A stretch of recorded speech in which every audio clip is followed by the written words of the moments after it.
ಧ್ವಜಾರೋಹಣವನ್ನ ನಮ್ಮ ತಾಲೂಕಿನ ದಂಡಾಧಿಕಾರಿಗಳಾಗಿರ್ತಕ್ಕಂಥ ಸುದರ್ಶನ್ ಯಾದವ್ ಅವರು ನೆರವೇರಿಸಿಕೊಡ್ತಾ ಇದ್ದಾರೆ. ದಯಮಾಡಿ ರಾಷ್ಟ್ರಗೀತೆಯೊಂದಿಗೆ ನಮ್ಮ ಭಾರತ ಮಾತೆಗೆ ಗೌರವವನ್ನು ಸಲ್ಲಿಸಬೇಕು. ರಾಷ್ಟ್ರೀಯ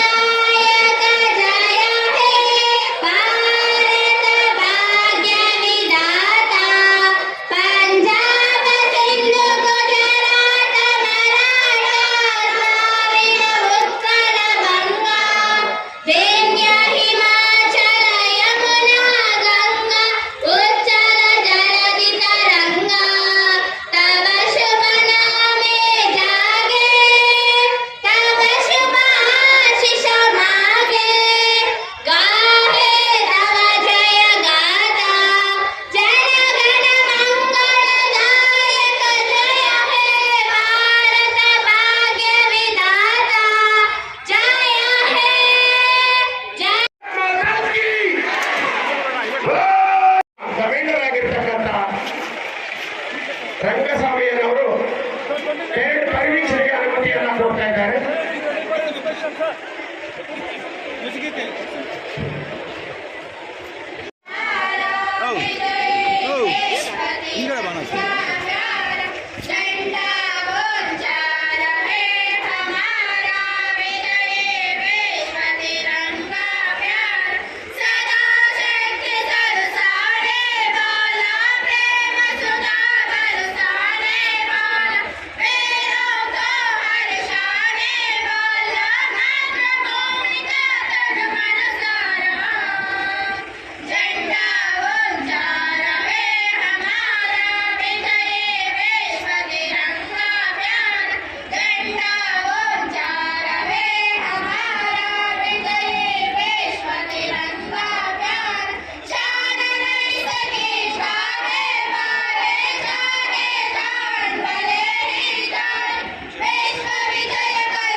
ಚಿಂತಾಮಣಿಯಲ್ಲಿ ಅದ್ದೂರಿಯಾಗಿ 75ನೇ ಗಣರಾಜ್ಯೋತ್ಸವ ಆಚರಣೆ.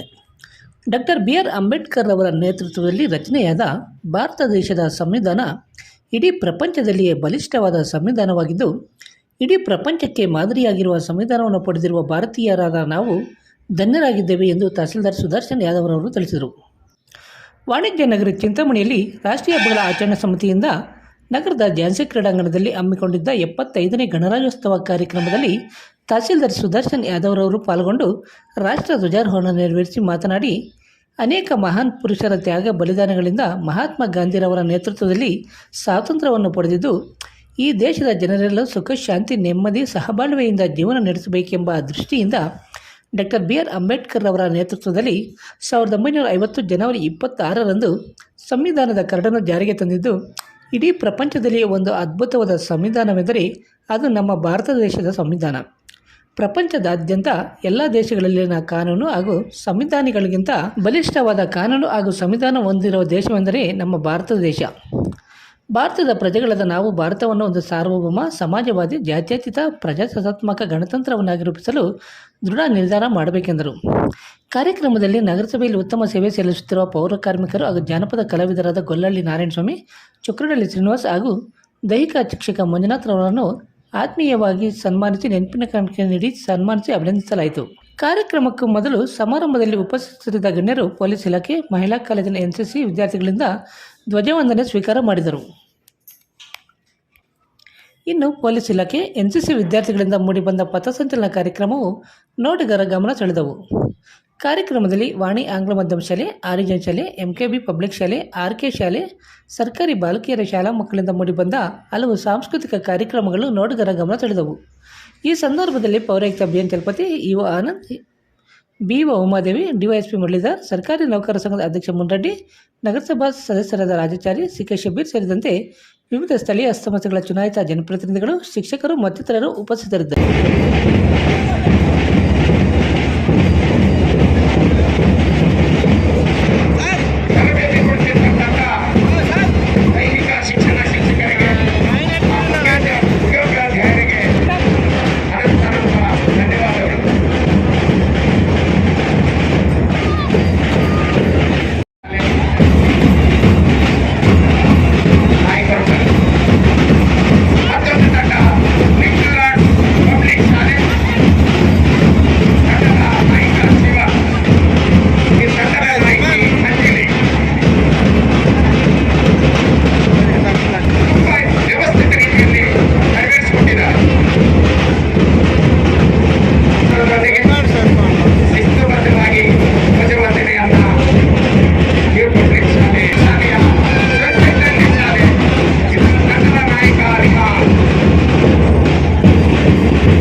ಈ ದಿನ ನಾವು ಭಾರತದ ಸಂವಿಧಾನವು ಜಾರಿಗೆ ಬಂದು ಭಾರತವು ಗಣರಾಜ್ಯವಾದ ಬಳಿಕ ಗಣರಾಜ್ಯೋತ್ಸವವನ್ನು ಆಚರಿಸುತ್ತಿದ್ದೇವೆ.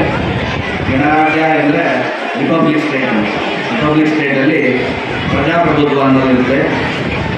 ಆ ರಾಜ್ಯಾಧಿಕಾರವನ್ನು ಜನತೆಯೇ ಒಂದು ತೀರ್ಮಾನ ಕೈಗೊಂಡು ಚುನಾವಣೆ ಮುಖಾಂತರ ನಮ್ಮನ್ನು ಯಾರು ಆಳಬೇಕು ಯಾರು ಆಳಬಾರ್ದು ಅನ್ನೋದನ್ನು ಒಂದು ತೀರ್ಮಾನ ಮಾಡುವಂಥದ್ದನ್ನು ರಿಪಬ್ಲಿಕ್ ಸ್ಟೇಟ್ ಅಥವಾ ಗಣರಾಜ್ಯ ಅಂತ ಕರೀತೇವೆ. ಇದಕ್ಕೆ ವಿರುದ್ಧವಾದದ್ದು ರಾಜಪ್ರಭುತ್ವ ಅಂದರೆ ಮೊನಾರ್ಕ್ ಸ್ಟೇಟ್ ಅಥವಾ ಮೊನಾರ್ಕಿ ಅಂತ ಕರೀತಾರೆ. ಈ ಮೊನಾರ್ಕಿಯಲ್ಲಿ ಏನಾಗುತ್ತೆ, ಅಧಿಕಾರ ಅನ್ನೋದನ್ನ ಜನತೆ ಡಿಸೈಡ್ ಮಾಡೋದಿಲ್ಲ. ವಂಶ ಪಾರಂಪರ್ಯವಾಗಿ ಯಾರು ರಾಜ ಇರ್ತಾನೆ, ರಾಜನ ಮಗ ಆಗಿರ್ಬೋದು, ಮೊಮ್ಮಕ್ಕಳಾಗಿರ್ಬೋದು, ವಂಶ ಪಾರಂಪರ್ಯವಾಗಿ ಅಧಿಕಾರವು ಒಬ್ಬರಿಂದ ಇನ್ನೊಬ್ಬರಿಗೆ ಹರಿತಾ ಬರ್ತದೆ. ಇದರಲ್ಲಿ ಪಾರದರ್ಶಕತೆ ಅನ್ನೋದಿರೋದಿಲ್ಲ, ಅರ್ಹತೆ ಅನ್ನೋದಿರೋದಿಲ್ಲ. ಇದು ಕೇವಲ ಇಂಥ ಒಂದು ಮನಗನ ಅಥವಾ ಒಂದು ಸಂಸ್ಥಾನದಲ್ಲಿ ನಾವು ಹೊಂದಿದ್ದಾರೆ ಅನ್ನೋದರಿಂದ ಒಂದೇ ಒಂದು ಕಾರಣದಿಂದ ಅಧಿಕಾರವು ಅವರಿಗೆ ಸಿಗ್ತಾ ಇರ್ತದೆ. ಈಗ ನವೆಂಬರ್ 26, 1949ರಂದು ಡಾಕ್ಟರ್ BR ಅಂಬೇಡ್ಕರ್ ಅವರು ಕರಡು ಸಮಿತಿಯ ಅಧ್ಯಕ್ಷರಾಗಿದ್ದು ಸಂವಿಧಾನದ ಕರಡನ್ನು ಅಂಗೀಕಾರ ಮಾಡ್ತಾರೆ. ನವೆಂಬರ್ 26, 1949ರಂದು ಅಂಗೀಕಾರ ಆದರೂ ಕೂಡ ಅನೇಕ ತಿದ್ದುಪಡಿಗಳಾಗಿ ಪರಿಷ್ಕರಣೆಗಳಾಗಿ ದಿನಾಂಕ ಜನವರಿ 26, 1950ರಂದು ಇದನ್ನು ಜಾರಿಗೆ ತರ್ತಾರೆ. ಜನವರಿ 26, 1950ರಂದೇ ಯಾಕೆ ಇದನ್ನು ಜಾರಿಗೆ ತರ್ತಾರೆ ಅಂದರೆ, ಜನವರಿ 26 ಅನ್ನೋದು ಈ ಪ್ರಾಮುಖ್ಯತೆ ಏನು ಅಂತ ಹೇಳಬೇಕಂದ್ರೆ, 1929 ಜನವರಿ 26 ಲಾಹೋರ್ನ ಭಾರತೀಯ ಕಾಂಗ್ರೆಸ್ ಅಧಿವೇಶನದಲ್ಲಿ ಸಂಪೂರ್ಣ ಸ್ವರಾಜ್ಯವು ಭಾರತದ ಅಥವಾ ಇಂಡಿಯನ್ ನ್ಯಾಷನಲ್ ಕಾಂಗ್ರೆಸ್ನ ಮುಖ್ಯ ಗುರಿ ಹಾಗೂ ಜನವರಿ 26ನ ಸಂಪೂರ್ಣ ಸ್ವರಾಜ್ಯ ದಿನ ಅಥವಾ ಕಂಪ್ಲೀಟ್ ಇಂಡಿಪೆಂಡೆನ್ಸ್ ಡೇ ಅಂತ ಒಂದು ಘೋಷಣೆ ಮಾಡಲಾಗ್ತದೆ. ಆ ಒಂದು ಪ್ರಾಮುಖ್ಯತೆಯಿಂದ ಜನವರಿ 26ರಂದೇ ನಾವು ನಮ್ಮ ಸಂವಿಧಾನವನ್ನು ಅಂಗೀಕರಣ ಮಾಡ್ತೀವಿ.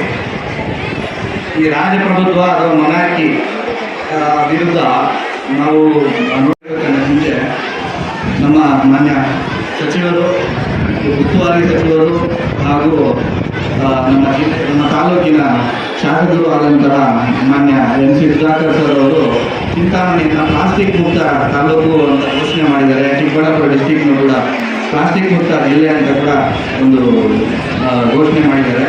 ಹಾಗಾಗಿ ಈ ಎಲ್ಲ ಮಕ್ಕಳು ಇದ್ದೀರಾ, ಪೋಷಕರು ಇದ್ದೀರಾ, ಸಾರ್ವಜನಿಕರು ಇದ್ದೀರಾ, ನಾನು ಪತ್ರಿಕೆಯ ಮಾಧ್ಯಮದ ಮುಖಾಂತರ ಈ ವಿಷಯ ತಿಳಿಸಬೇಕು ಅಂತ ಹೇಳ್ತಾ ಇದ್ದೀನಿ.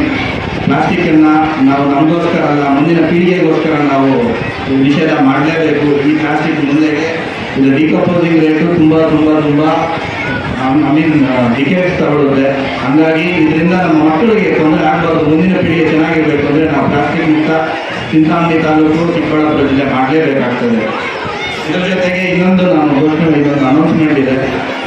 ನಮ್ಮ ಸಮಾಜ ಕಲ್ಯಾಣ ಇಲಾಖೆಯ ವತಿಯಿಂದ ಇವತ್ತು ಅಂದರೆ ಜನವರಿ 26ನೇ ತಾರೀಕಿನಿಂದ ಸಂವಿಧಾನ ಜಾಗೃತಿ ಜಾಥಾ ಅಂತ ಚಿಕ್ಕಬಳ್ಳಾಪುರ ಜಿಲ್ಲೆಯಲ್ಲಿ ಉದ್ಘಾಟನೆ ಮಾಡಿದ್ದಾರೆ. ಈ ಜಾಥಾವು ಎಲ್ಲ ಪಂಚಾಯತಿಗಳಿಗೂ ಒಂದು ಮುಖಾಂತರ ಪಾಸಾಗಿ ಜನರ ಕಡೆಯಿಂದ ಎಲ್ಲರಿಗೂ ಒಂದು ಸಂವಿಧಾನದ ಪ್ರಾಮುಖ್ಯತೆ ಬಗ್ಗೆ ಅರಿವು ಮೂಡಿಸುವಂತಹ ಕೆಲಸ ಆಗ್ತದೆ. ಚಿಂತಾಮಣಿ ತಾಲೂಕು ಕೂಡ ಇದು ಬರ್ತದೆ. ಹಾಗಾಗಿ ಇದು ತಮ್ಮೆಲ್ಲ ಗಮನಕ್ಕಿರಲಿ ಅಂತ ನಾನು ವಿಷಯ ತಿಳಿಸ್ತಾ ಇದ್ದೀನಿ. ಕೊನೆಯದಾಗಿ ನಮ್ಮ ಸಂವಿಧಾನದ ಪೀಠಿಕೆ ಅಂದರೆ ಪ್ರಿಯಾಂಬಲಲ್ಲಿ ಕೊನೆಯದಾಗಿ 2 ಸಾಲು ಇರ್ತದೆ. ಏನಿರ್ತದೆ ಇಂಗ್ಲೀಷಲ್ಲಿ ಏನು ಹೇಳ್ತಾರೆ ಅಂದರೆ, we do hereby adopt enact and give to ourselves this constitution. ಕನ್ನಡದಲ್ಲಿ ಹೇಳೋದಂದರೆ, ನಾವೇ ಈ ಸಂವಿಧಾನವನ್ನು ಅಳವಡಿಸಿಕೊಂಡು ಜಾರಿಗೊಳಿಸಿ ನಾವಾಗಿಯೇ ನಮಗೆ ವಿಧಿಸ್ಕೊಳ್ತಾ ಇದ್ದೀವಿ. ಇದರಿಂದ ತಾತ್ಪರ್ಯ ಅರ್ಥ ಮಾಡ್ಕೋಬೇಕು. ನಾವು ಅಂದರೆ ಜನತೆ, ಈ ಒಂದು ಸಂವಿಧಾನವನ್ನು ಜನತೆ ನಮಗೆ ನಾವೇ ವಿಧಿಸ್ಕೊಂಡು ನಮಗೆ ನಾವೇ ಜಾರಿ ತಂದುಕೊಂಡು ಇದನ್ನು ನಾವೇ ಅಳವಡಿಸ್ಕೊಡ್ತಾ ಇದ್ದೀವಿ. ಅಂದರೆ ಇಲ್ಲಿ ನಮ್ಮ ಸಂವಿಧಾನದ ಒಂದು ಬೇಸ್ಮೆಂಟ್ ಏನಿದೆ, ಒಂದು ಪುನಾದಿ ಏನಿದೆ, ಅದು ಬಂದುಬಿಟ್ಟು ನಮ್ಮ ಜನರೇ ಅನ್ನೋದನ್ನು, ಪ್ರಜಾಪ್ರಭುತ್ವ ಅನ್ನೋದನ್ನು ಈ ಸಾಲು ಹೇಳ್ತಾರೆ.